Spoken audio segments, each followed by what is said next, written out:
오늘 아침에 함께 나누시는 말씀은 신약성경 베드로전서 2장 9절부터 12절까지 말씀 드리겠습니다. 베드로전서 2장 9절부터 12절까지 말씀, 1 Peter chapter 2 verses 9 to 12.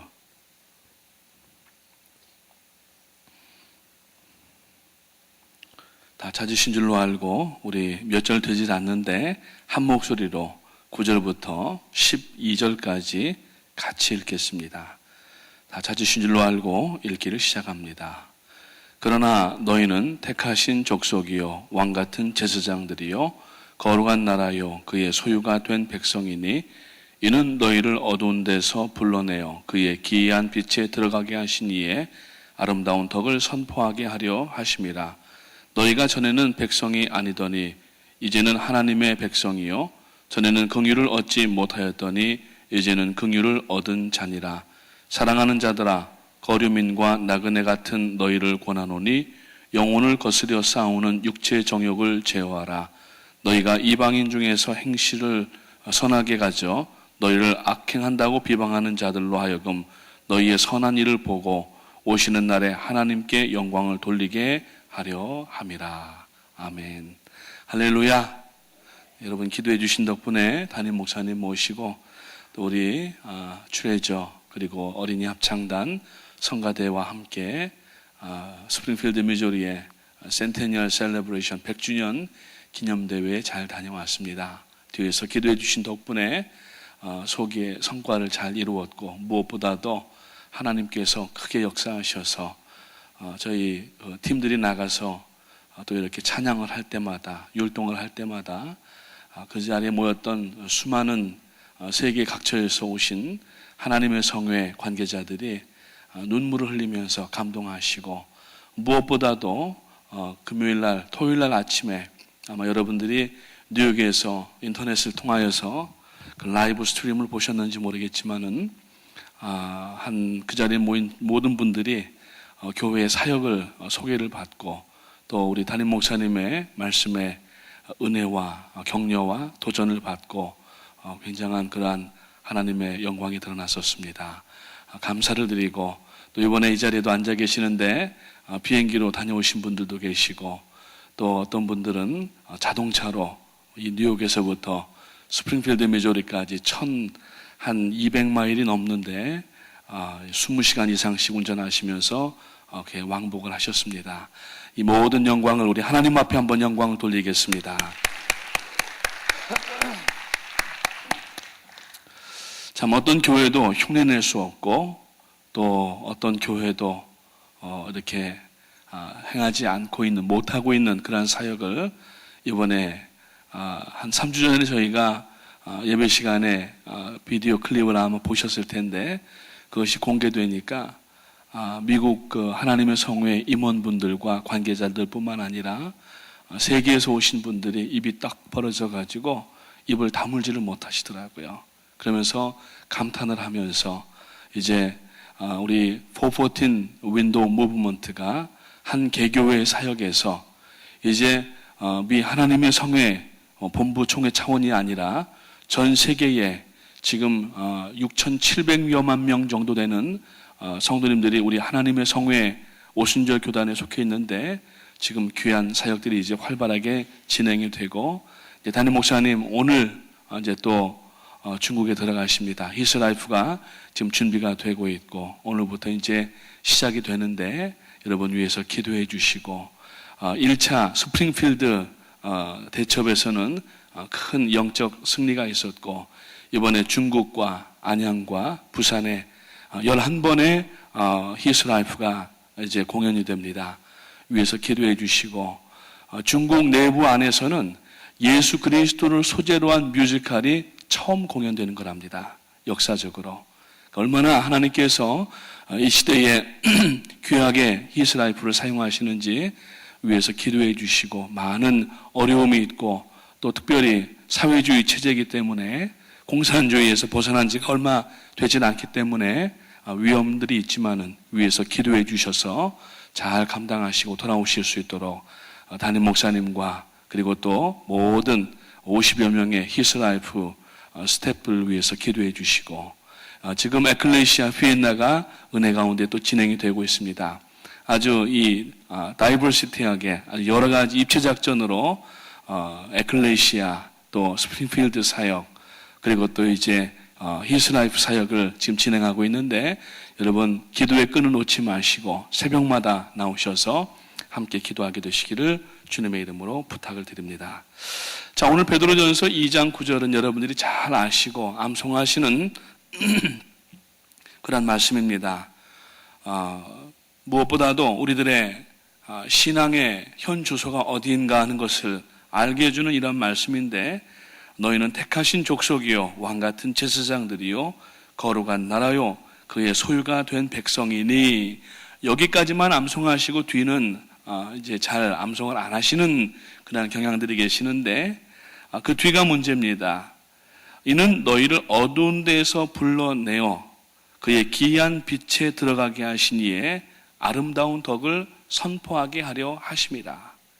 그러니까 우리가 지금 왕같은 제사장이 되고 거룩한 나라가 되고 또 그의 소유가 된 백성이 된 이유는 뭐냐면은 그것을 물론 누리기도 하지만은 누리고 앉아있는 것이 아니라 이 기이한 빛, 즉 구원의 로에 들어간 그 예수 그리스도는 빛이라고 말씀을 하고 있습니다. 요한복음에 보면은 I am the light 이렇게 말씀을 하십니다. 그 예수 그리스도의 빛으로 말미암아 구원받은 그 기이한 빛 예수 그리스도를 나가서 선전하게 하려 하십니다. 그의 소유된 백성을 이제 선포하게 하려 하십니다. 옛날 개역개정에 보면은 선전이라고 얘기가 되어 있는데 오늘 우리가 가지고 있는 이 성경을 보니까 개역개정에는 보니까 선포하게 하려 합니다. proclamation. 이건 뭐냐면은 복음을 증거한다라고 하는 의미를 가지고 있습니다. 이런 가운데에 지금 세계는 점점 더 어두운 영적으로 깊은 흑암 가운데 빠져들고 있습니다.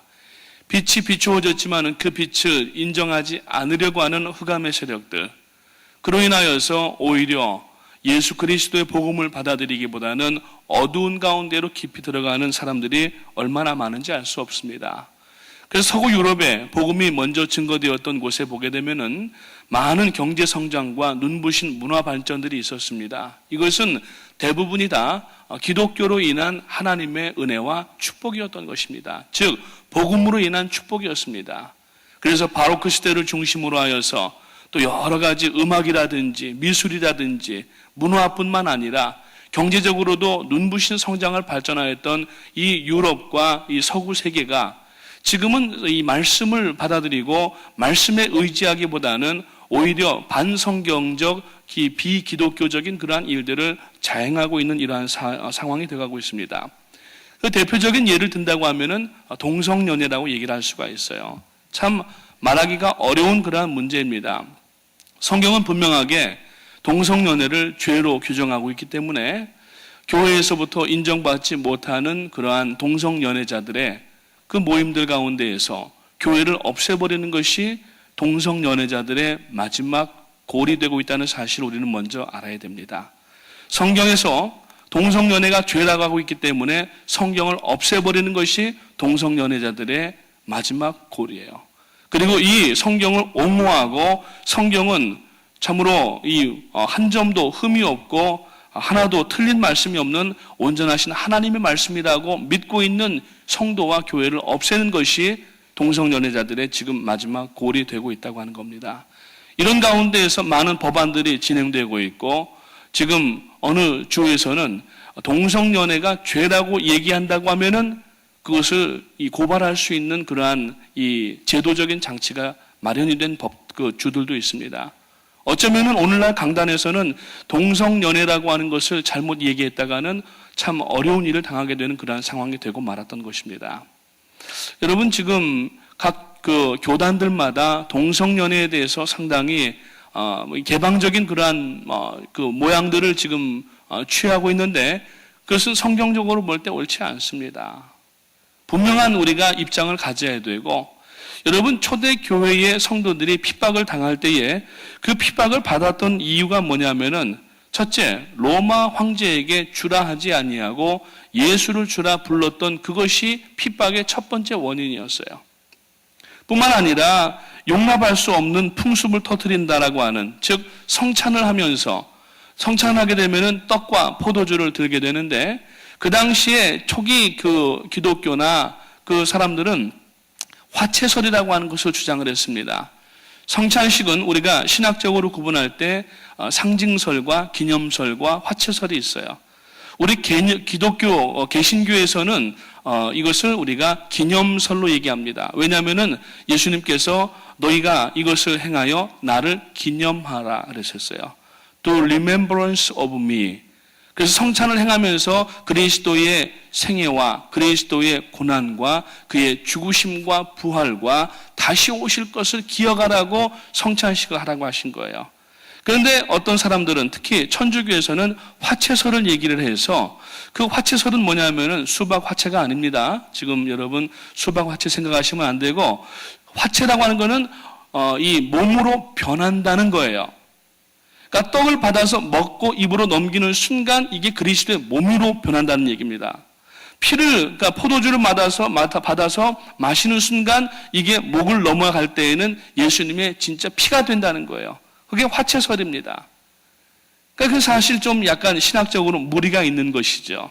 그런데 그러한 그 아주 무서운 성찬식을 행하기 때문에 박해 또 대상이 된 거예요.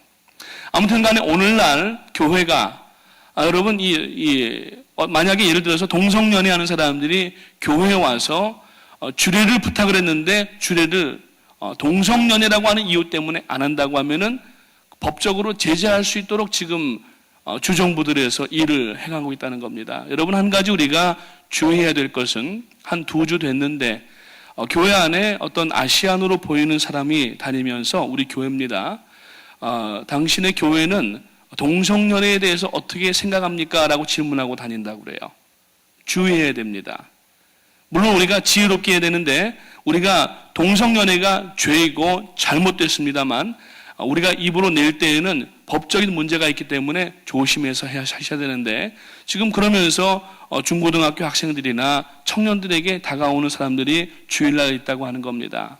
여러분 조심하시고, 분명한 교회적 교단적 입장은, 여러분 우리 미 하나님의 성회는 이번에도 어떤 진보적인 그러한 성향의 목사님들이 그 100주년 대회 이전에 그 총회에다가 아마 그런 내용들을 약간 어필을 했던 것 같아요. 왜냐하면은 이 사역 현장에서 동성연애라든지 아니면은 재혼에 관한 문제, 그 재혼도 이제 여러 가지 어려운 일들이 많이 있습니다. 전 배우자가 살아있을 때의 재혼은 우리 미 하나님의 성회에서는 아직까지 불가한 것으로 되어 있습니다. 그렇기 때문에 그러한 일들에 대해서 어필을 했지만은, 그래도 지금 이때에 성경을 자꾸 자유롭게 해석을 하면서 급진적으로 나가는 그러한 신학을 택하기보다는 오히려 하나님의 말씀을 그대로 지키면서 하나님의 뜻에 순종하는 교단이 되기 위해서 계속 미 하나님의 성회가 지금 진행이 되고 있는데, 아무튼 간에 이러한 여러 가지 어려운 일들이 있습니다. 그래서 세상 사람들은 교회를 향하여서 비방을 합니다. 어제 프란치스코 교황이 공식으로 한국의 3번째 교황이 방문을 하셨는데, 어제 성남공항을 통하여서 한국에 들어왔습니다. 이번 토요일 날 광화문 내거리에서 시복식이라고 하는 것을 합니다. 시복식이라고 하는 건 뭐냐면은 이 성인 칭호를 주는 그러한 세인트의 칭호를, 성 베드로, 성 요한, 이런 그 앞에 세인트가 붙이는 것은 이제 성인식이라고 얘기를 해요.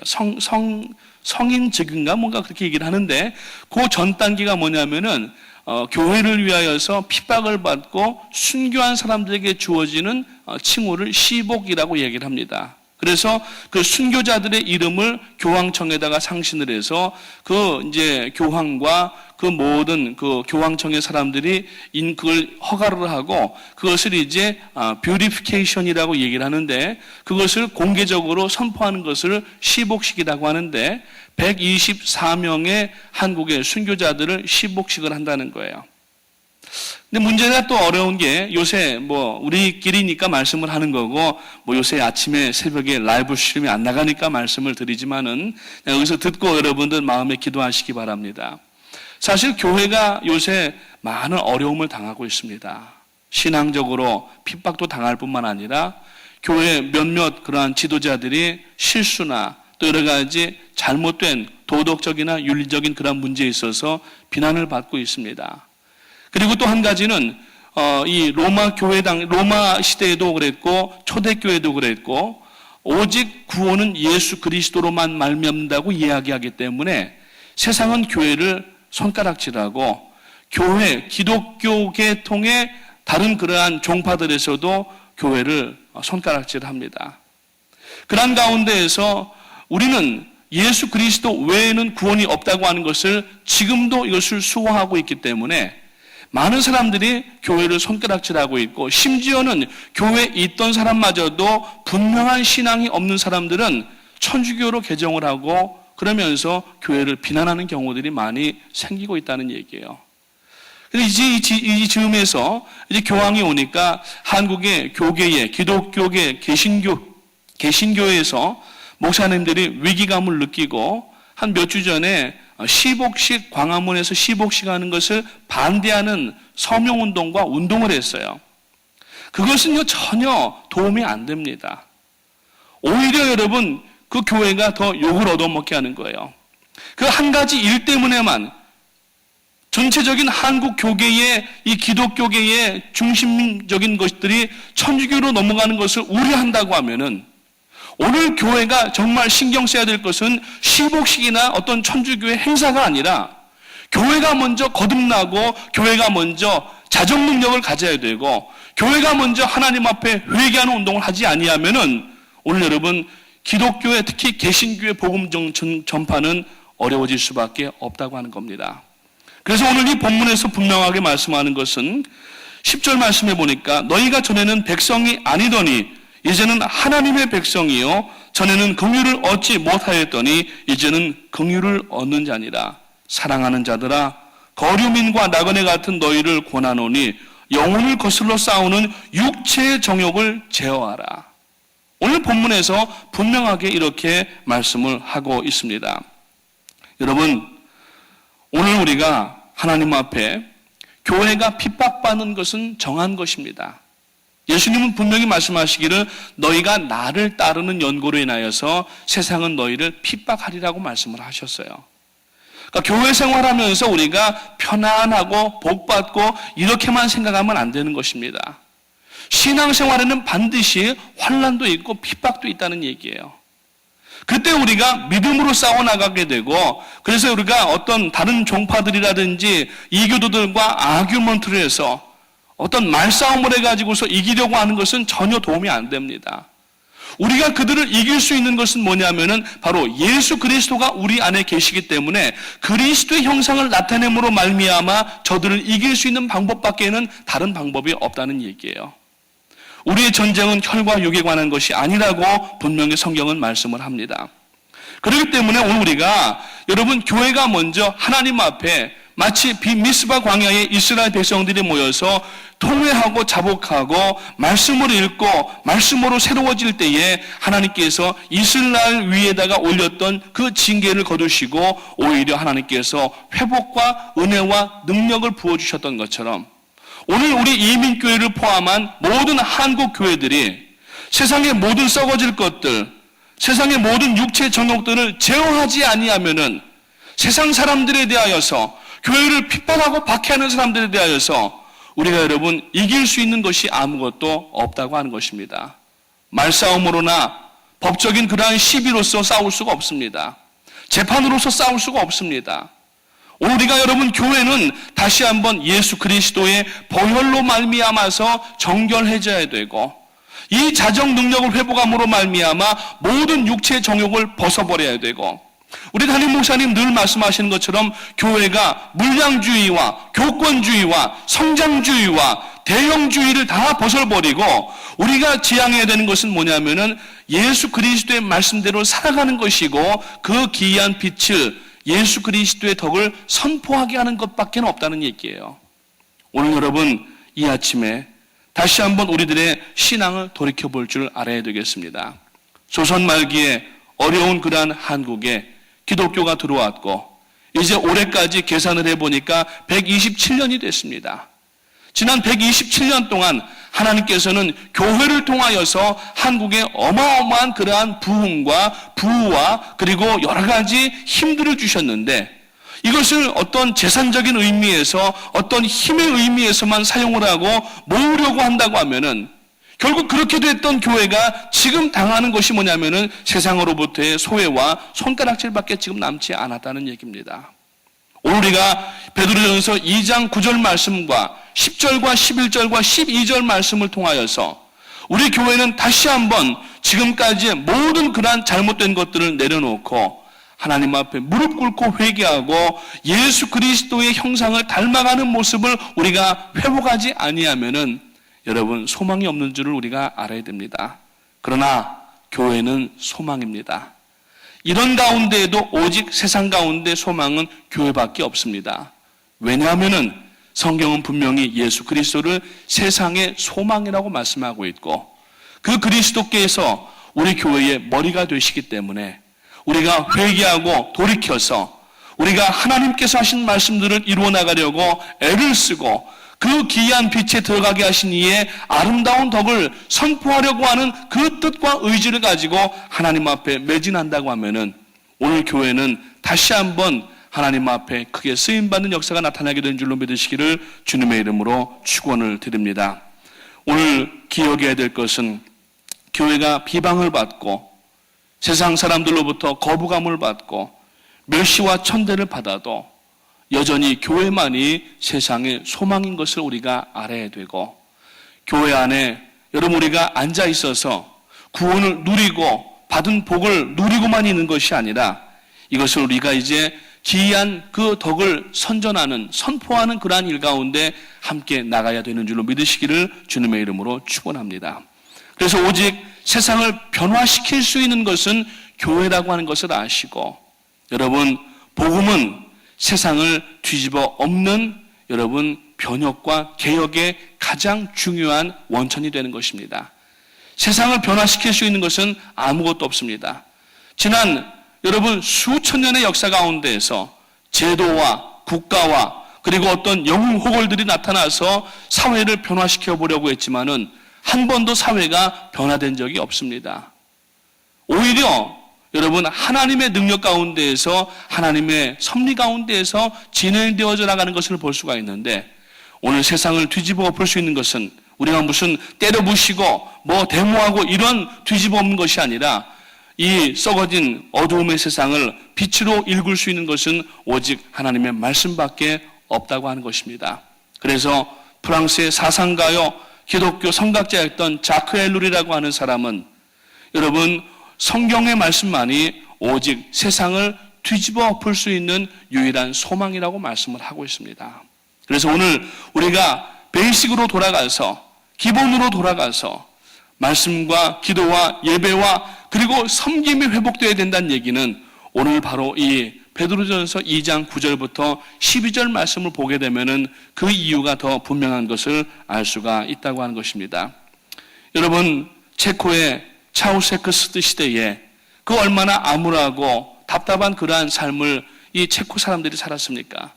전에 우리가 2차 대회에 있을 때 체코에서 오신 목사님은 아마 여러분들이 기억하시는 분들이 계실지 모르지만은 그 체코의 어둡고 암울한 상황 가운데에서 아직까지 교회가 핍박을 받고 있지만, 그러나 그 핍박을 오히려 감사하면서 체코를 변화시키기 위하여서 그 하나님의 성의 교회들이 하나님 앞에 기도하면서 나가고 있다고 하는 말씀을 하신 것을 여러분들이 혹 기억하실지 모르겠는데, 그러한 정치적으로 암울한 가운데 있는 체코 사람들에게 희망을 주고 있는 것이 뭐냐면은 복음인 것처럼 오늘 이러한 어려움 가운데 있는 우리 조국 대한민국과 그리고 지금 모든 하나님께서 가증히 여기시는 것들, 모든 이러한 범죄들, 성경에서 말씀하고 있는 죄악들을 오히려 우산이 되어서 씌워주고 있는 이 미국의 법들이 현실인데, 이러한 가운데 있는 우리가 이 나라를 위하여서 위정자들을 위해서 기도를 해야만 한다고 하는 것을 기억하시기를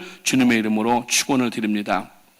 여러분 18세기의 영국도 마찬가지였습니다. 그 천주교가 나타나면서 교회를 핍박하게 되었고, 메리 여왕이 그 교황청과 손을 잡고 개신교도들을 죽이고 없애는 그런 가운데에 신앙의 자유를 찾아서 배를 타고 건너온 사람들이 누구냐면은 청교도들인 것입니다.